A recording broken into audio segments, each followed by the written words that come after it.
Carmen Enit Acevedo les habla. Esto es Noticias con Café. Y hoy las noticias con café amanecieron con aroma judicial, aroma a interdicto preliminar y permanente. El presidente del Senado, Tomás Rivera Schatz, le dijo a un juez o una jueza de una sala de investigaciones, una sala de recursos extraordinarios del Tribunal de San Juan, que es nula la juramentación de Pedro Pierluisi Urrutia como gobernador de Puerto Rico, porque no pasó por el consejo y consentimiento de ambas cámaras, el Senado y la Cámara de Representantes. Digo que amanecemos con aroma de interdicto preliminar y permanente, porque en un documento de 22 páginas lo que hace el presidente del Senado es decirle a la rama judicial que o determina que la interpretación de la ley 7 del 52, que fue enmendada en el 2005, es inconstitucional, precisamente citándole el diario de sesiones y toda la intención que tuvo la constituyente cuando hicieron análisis y trajeron la figura del vicegobernador versus la figura del secretario de Estado.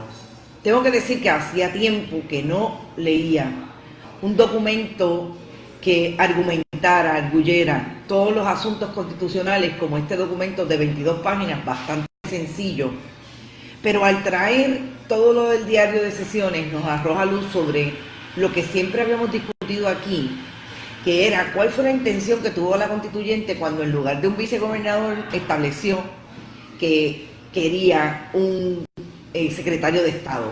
Y precisamente esos son los argumentos que utiliza el presidente del Senado, Tomás Rivera Schatz, para argumentar que no es posible que si la constituyente tenía la intención precisamente de que el poder del pueblo en ese momento, que era por la persona que se había votado para elegir los destinos del país versus su legislatura, se viera representado en ese operativo, en ese proyecto, cuando el gobernador de Puerto Rico, gobernador, estuviera ausente.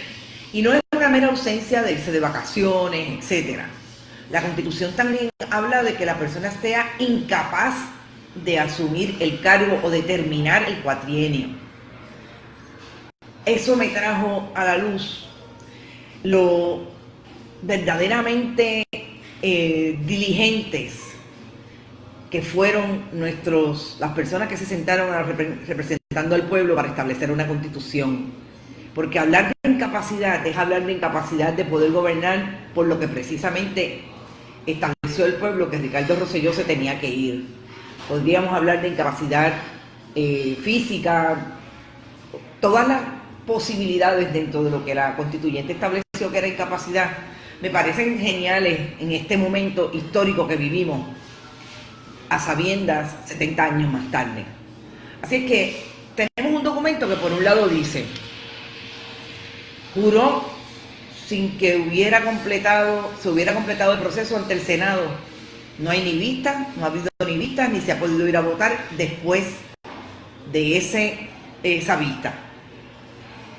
Interesante que citan a Pierluisi cuando dice que en efecto si se completa el procedimiento del Senado y el Senado no lo confirma, que él entendería que no debe asumir el cargo y que eso sería entonces materia de quien debió ser la gobernadora por el tiempo que fuera, la licenciada Wanda Vázquez Garcet. Buenos días, estoy por acá escondida, pero está mi gente por ahí buscando.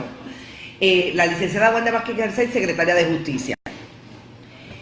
Lo cita porque precisamente este fin de semana el licenciado Pierluisi, quien el viernes dijo que en efecto eso iba a ser así, él no seguiría en su posición de gobernador, a la cual juró con ante una jueza del Tribunal de Circuito de Apelaciones en la casa de su hermana Caridad Pierluisi y de su cuñado cabildero, aunque no está registrado, contratista del gobierno de Puerto Rico a través de su bufete, el ACMAN y Andrés Guillemar Noble. Él dijo que si esa juramentación se daba el viernes, pero que si eso no pasaba, el sedazo del Senado no lo confirmaban, pues que le tocaría entonces a Wanda Vázquez. Este fin de semana retractó, dijo, yo soy el gobernador a nivel constitucional, yo soy el gobernador legal. Qué interesante que plantea lo que muchas veces se plantea en el derecho, de facto o de jure. Pues él parecería que entiende que me parece que también se añade al análisis del discurso o a las imágenes que se le pueden dar a toda esta controversia, que yo sostengo desde el día 1 que es una crisis constitucional.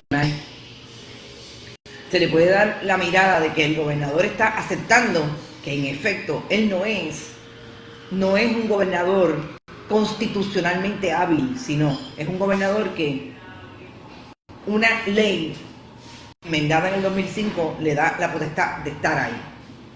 Pero vayamos a lo que dice la demanda de 22 páginas que Tomás Rivera Chats radicó anoche, que tengo que decir que fue radicada por el bufete Aldarondo y Brás, un bufete que acogió al derrotado alcalde de San Juan, Jorge Santini, cuando perdió en el 2012, perdón. No sé si todavía está ahí, pero Aldarondo y Brás era uno de los bufetes que más trabajo tenían en el municipio de San Juan, mientras Jorge Santini era alcalde de la ciudad capital. Ese fue el bufete que radicó la demanda. Por un lado, dice Tomás Rivera Chats que lo que habíamos hablado ya, que él lo cita en términos de establecer lo que dijo el viernes versus lo que dijo ayer. Que la ley del 7 del 2005 debe ser declarada inconstitucional precisamente por abrir la puerta a que se interprete que el secretario de Estado puede ocupar la posición aún si no había sido confirmado por ambas cámaras. Y cita, dicha actuación usurpó las prerrogativas de consejo y consentimiento que tiene el Senado en relación al nombramiento del secretario de Estado. ¿Por qué para mí esto es bien importante?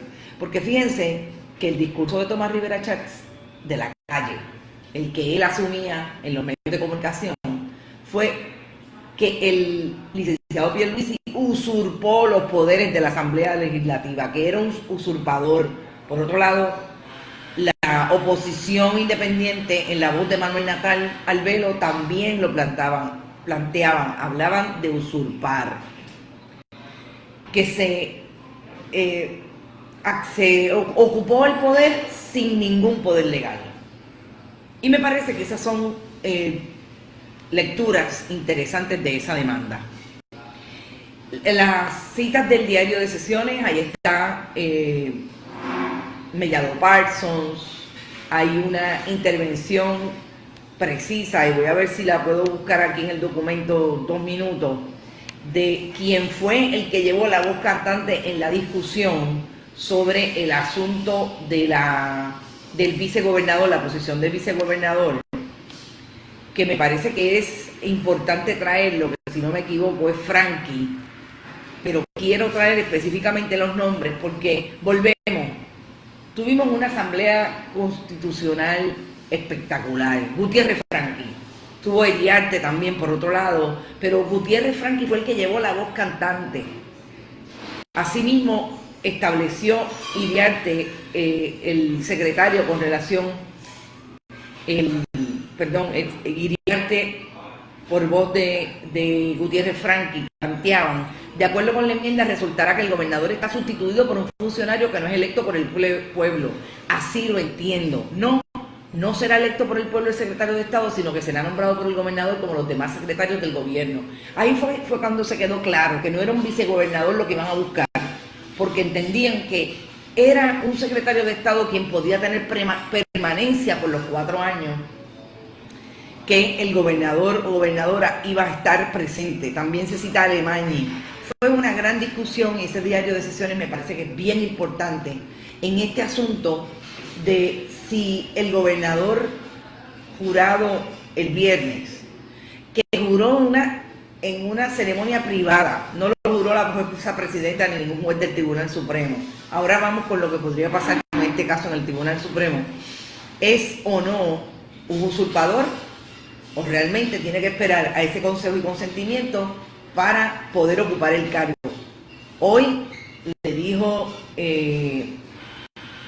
Pedro Pierluisi al Nuevo Día que supuestamente iba a hacer lo que las Cortes, iba a esperar a que las Cortes decidieran y que iba a hacer lo que la Corte decidiera.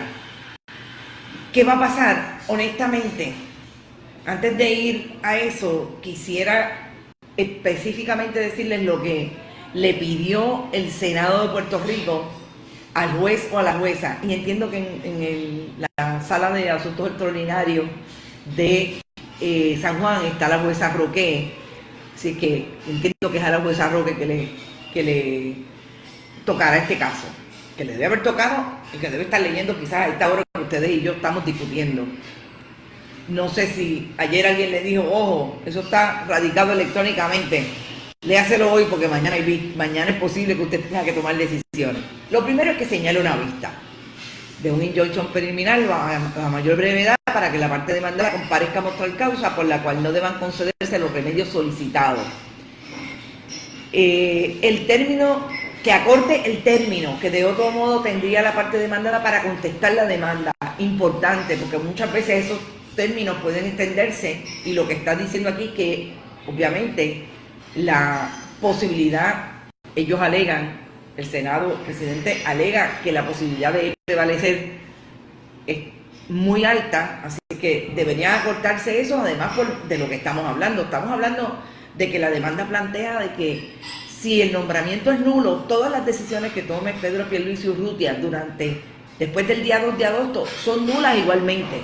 Así que eso es importante. Que emita obviamente el injunction permanente, su pena de desacato, dirigida a la parte, que se desista de inmediato de continuar ocupando y ejerciendo las funciones del gobernador. En ese sentido, si la jueza hoy hace eso, estaríamos hablando de que Wanda Vázquez tiene que entrar de impronto, porque ese es el orden de sucesión. Que dicte la sentencia declaratoria, en la alternativa, si entiende que la posición de esta parte es correcta, declara inconstitucional la enmienda de la ley 7 del 2005 y que dicte cualquier otro orden o remedio que entienda procedente en derecho. ¿Qué es lo que me parece a mí más importante hoy? Que tenemos que mirar con relación a este recurso. Y con relación a la ley 7 también dice que la enmienda choca con la interacción de la constituyente de que sea confirmado por ambas cámaras. Ahí es que vemos las justificaciones y lo para mí bien traído que está el asunto de la constituyente, porque finalmente estamos hablando cuando usted necesita hacer ese análisis estricto, tiene que ir entonces cuál fue la intención de la constituyente. En otros momentos lo hemos visto, cuál fue la intención de la legislatura cuando dijo o no dijo en aquel estatuto. Aquí nos fuimos para atrás al 52. Para mí el discurso de la legalidad habla de nulidad, pero vamos al discurso del pueblo, lo que la gente está diciendo desde el primer momento en que Pedro Pierluisi asumió el poder el pasado viernes. Las vistas del viernes le dieron a Pedro Pierluisi la oportunidad de aclarar muchas cosas que no pudo aclarar. No pudo aclarar los negocios que tiene su hermana o su esposo, Andrés Guillemard Noble, con el gobierno de Puerto Rico y el interés que tiene el negocio tan lucrativo como la videolotería, que sabemos que la han tratado de impulsar desde el día 1 y que ahí hay unos elementos del Partido Popular, de los cabilderos del Partido Popular, estilo Pedro Ortiz Álvarez. No pudo aclarar los negocios o la participación que él tiene en diferentes negocios. Hay quien le pide, o por lo menos en clientes, a quien representó, hay quien le pide que descubra todos los clientes que tiene. Eso es importantísimo también. Hay que ver si lo hace, si no lo hace. Me parece que fue tímido, trató de buscar excusas para no decir que nunca en 8 años asumió la investigación asertiva contra la corrupción en el gobierno de Pedro Rosselló, que le dejó 42 funcionarios convictos, entre ellos un exsecretario de Educación. El discurso popular, en efecto, habla de corrupción porque ahí es donde se ubica la figura de Pedro Pierluisi. El pasado viernes no pasó nada, pero el jueves arrestaron a una mujer alrededor de la fortaleza precisamente porque le gritó corrupto a un mercader del templo, a Jorge Rachki. Entonces vemos cómo el discurso legal y el discurso del pueblo, del país, va quizás por un mismo lado, pero con connotaciones totalmente distintas. ¿Y cuáles son las connotaciones distintas? Lo que el caucus de la mayoría en el Tribunal Supremo haga. Recuerden que ya hay 6 jueces de corte estadista, porque fueron nombrados por la administración de Luis Fortuño, entre otros, y han probado, con excepción de uno, de Luis Estrellas Martínez, que van a adjudicar las controversias según el cristal y la mano que los nombró del Partido Nuevo Progresista. Si eso va a llegar allí con todas las connotaciones que estamos hablando, el Tribunal Supremo no solamente tiene un problema como rama, y recuerden que nosotros vivimos en un sistema republicano de gobierno donde las ramas son independientes cada una y hay un sistema de pesos y contrapesos. Por eso, muy bien citado el presidente del Senado advierte en esa demanda que para eso están los tribunales, para adjudicar estas controversias, y por eso le está ante esa otra rama independiente. Allí lo que puede pasar es que el sistema judicial de Puerto Rico se una a lo que ya ha sido una frase lapidaria de Puerto Rico en los últimos 20 días. No los queremos a ninguno porque todos son iguales en este gobierno. Si la gente va a poder hacer la distinción de que en el tribunal, donde se supone que se vaya a buscar justicia, el Tribunal Supremo va a asumir la posición del partido político partidista y va a aprobar el nombramiento, la juramentación, autojuramentación, diría yo, de Pedro Pierluisi en el poder desde el pasado día 2 de agosto, es posible que se una a ese reclamo del país que diga: toda esta gente vinieron a lo mismo, a lucrarse, a esconder a los amigos del alma, a no resolver en favor del pueblo. Y eso es malísimo para la rama judicial y terrible para el país.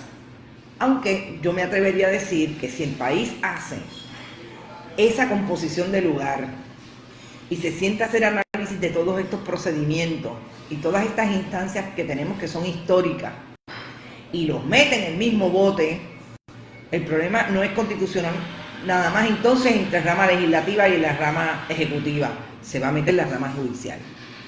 ¿Y por qué yo digo que ese caucus podría estar resolviendo de esa manera?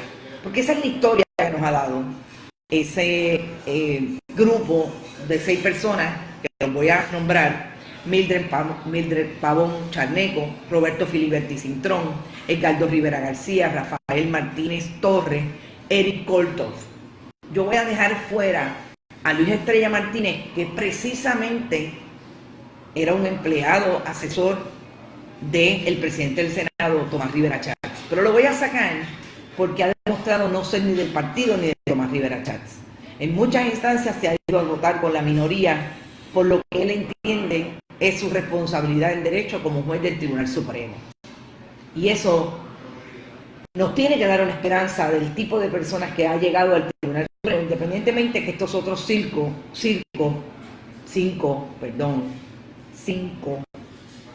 se hayan apegado al partido político, sobre todo Mildred Pavón Charneco y Eric Kolthoff, que han sido vocales en contra de pleitos que tienen que ver o que asoman el asunto político partidista, sobre todo aquello que tenía que ver con la Ley 7 y las promesas de campaña que fueron totalmente en contra del pueblo bajo la gobernación de Luis Fortuño.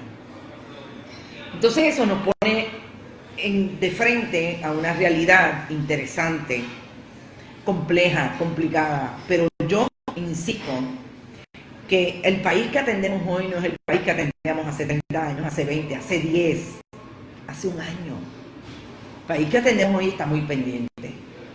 y muy pendiente sobre todo a las discusiones que se están dando a nivel de las comunidades, a las discusiones que se están dando a través de los medios alternativos como Bonita y otros medios que queremos hablar sobre esos asuntos, de darle a la gente la información para que tomen decisiones. Yo creo que es un país diferente. Y me temo que ese Tribunal Supremo va a tener que ir al fino o se va a montar en la misma carreta que los constituyentes, que las personas de este país están empujando bien duro.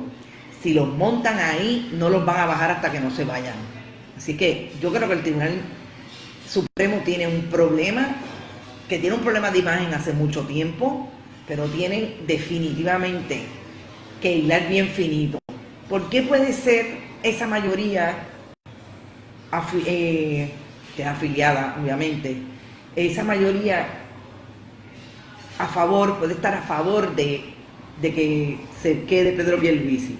Porque fíjense que estuvieron siempre a favor de Ricardo Rosselló Nevares y lo apoyaron en muchas instancias, en pleitos en ese tribunal también. Ahí está todo lo que tiene que ver con el fundamentalismo religioso, que participaron en actividades relacionadas, sobre todo Eric Kolthoff. Y obviamente que Luis es el candidato de Ricardo Rosselló Nevares, el gobernador renunciante, y eso los pone por lo menos bastante cerca de una decisión en favor. ¿Cuáles son los favores que estos le deben a Pedro Rosselló González? También el padre.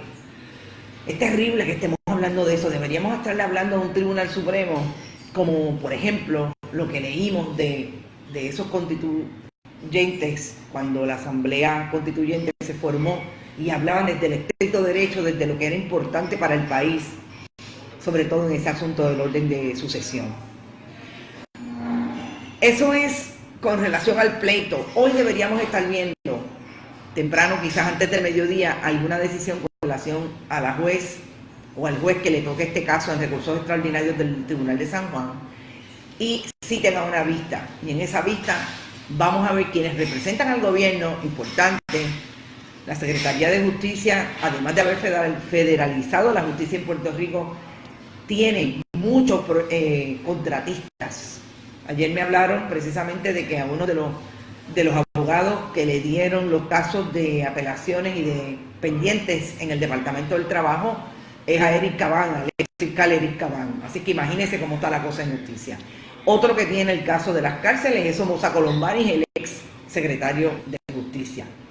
Así que yo no dudo que traigan constitucionalistas y no dudo que hagan cosas como la que hizo Wanda Vázquez con su caso personal, que se busque constitucionalistas afiliados al Partido Popular para atender esto una vez más desde esas posiciones. Y bueno, y hay gente que lo hace. Vamos a saludar a todo el mundo. Por aquí está todo el mundo, pero entre otros Inés, está Yolanda, Carlos Rubén Rosario desde la diáspora, Rodrigo, tenemos que hablar, hay taller, hoy tenemos mucho taller. Gladys Vélez, buenos días a todos y a todas, ¿ok? Los que están por ahí, todos, Héctor Cruz, Maribel Medina, mi amiguita Maribel, Lourdes Ruiz Díez Muro. Lourdes, llega temprano, que si no se puede hacer esa habladuría, tenemos cosas pendientes. Alberto Flover, ¿lo podrían desaforar? ¿A quién? ¿A Pierluisi? No estoy tan segura, pero bueno, honestamente esa no te la puedo contestar, Alberto, porque yo entiendo que todos los asuntos de ética de los abogados tienen que ver con el ejercicio de la profesión. A quien no está ejerciendo la profesión propiamente está asumiendo un cargo a partir de un análisis que tiene legal de que esa ley 7 le da la potestad de haber sido juramentado. Cruz Coraliza desde el oeste, Maridelsa, buen día. Comienzo esta semana para seguir aprendiendo. Arriba corazones, bendiciones. Gracias a ti también, como siempre, Francisco Acosta, que está por ahí desde temprano. Antes de que se me olvide, tengo que decir una súper felicidad por el oro de los muchachos del equipo de pelota. Una vez más, Igor González se apunta otra en los Panamericanos. De verdad, éxito. Y me parece que es una buena noticia en medio de la tormenta. Eibel, saludos. Otra semana para adentrarnos en los marasmos de los políticos. Pero vamos para adelante, el país está de pie y es importante.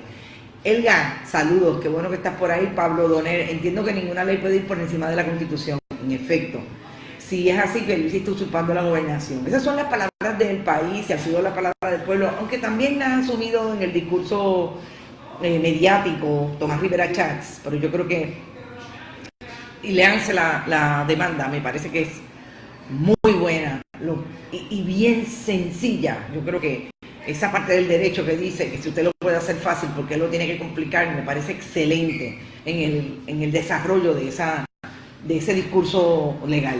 Juan Carlos Quintero, la diáspora está en casa full. Esto es un limbo político que pone esta situación. Yo insisto que a mí no, sí hay un limbo político constitucional, un limbo a nivel legal, pero el país está de pie y se está gobernando solo hace 2 años y medio. Yo no le tengo miedo a esta crisis. Las hemos pasado peores y las hemos superado y las vamos a seguir superando porque estamos trabajando para ello. Buenos días, gracias amiga, pero como me conoces te comento, estoy leyendo y escuchando todo, pero ya estoy cansada de tanta interpretación. Ahora hay que esperar que el tribunal interprete.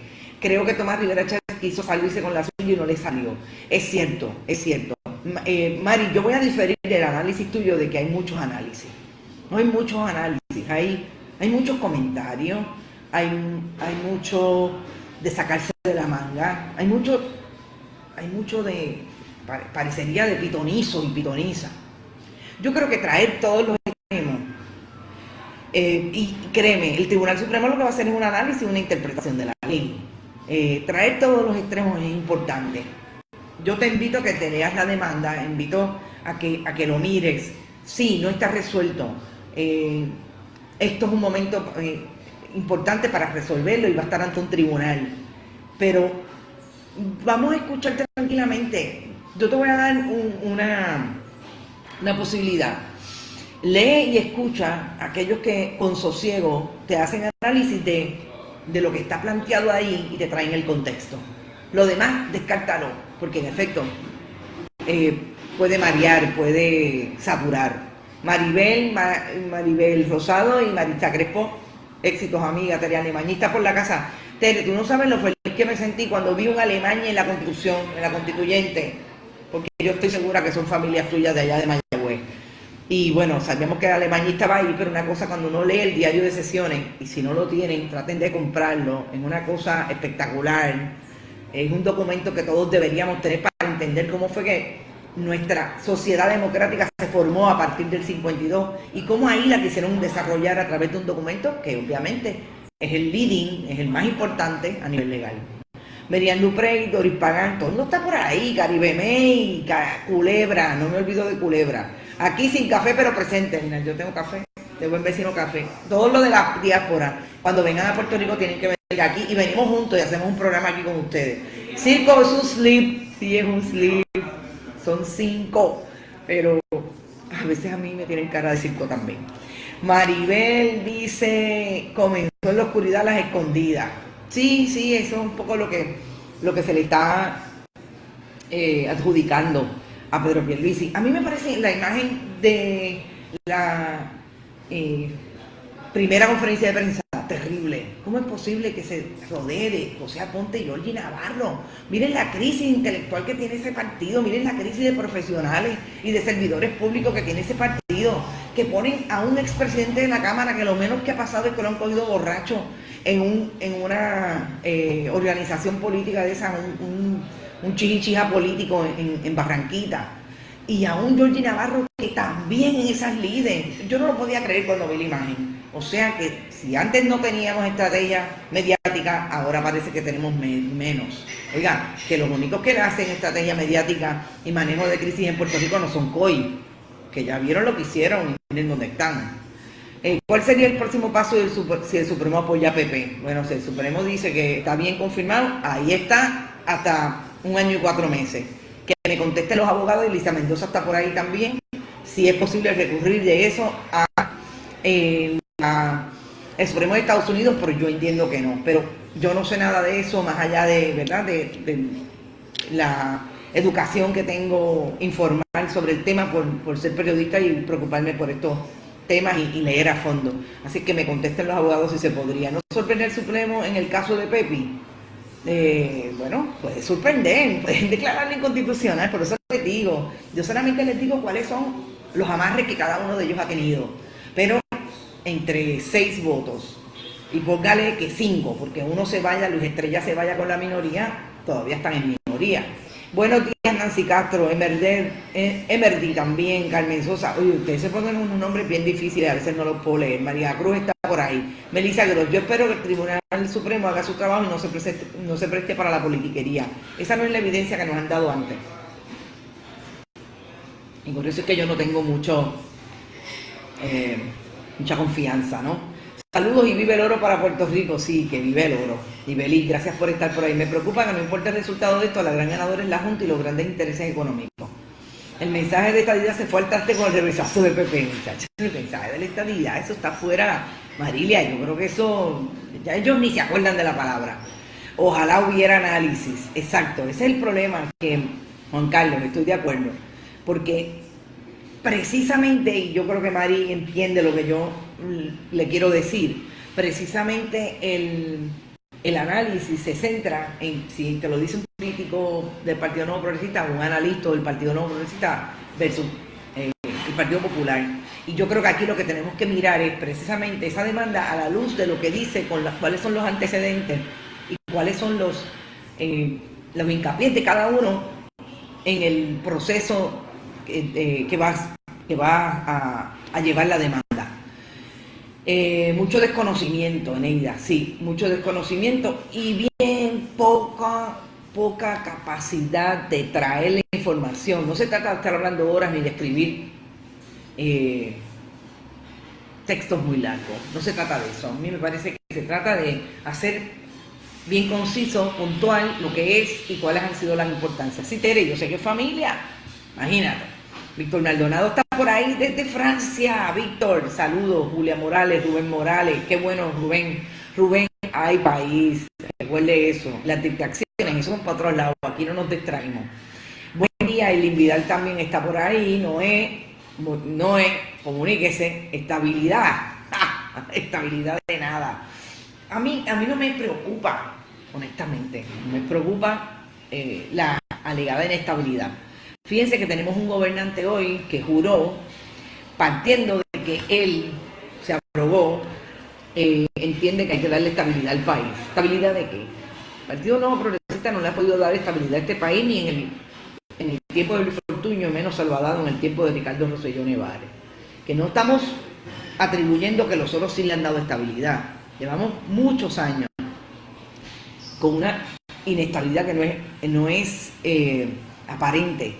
Es latente, una inestabilidad latente, que la gente no sabe, que no hay proyecto, que la gente ha asumido el proyecto de la agronomía, que la gente ha asumido el proyecto de lo ecoamigable a partir del huracán María, de todo esto que está ocurriendo con los proyectos cooperativos de placas solares, que la gente ha asumido su proyecto económico, algunos teniendo que ir al desempleo, etcétera, pero otros entendiendo que vamos a ser fuertes y nos vamos a resolver como podamos antes de llegar allí, porque precisamente eso es lo que quisieran, que nos convirtiéramos en un número más en el sistema para después decir que nosotros somos unos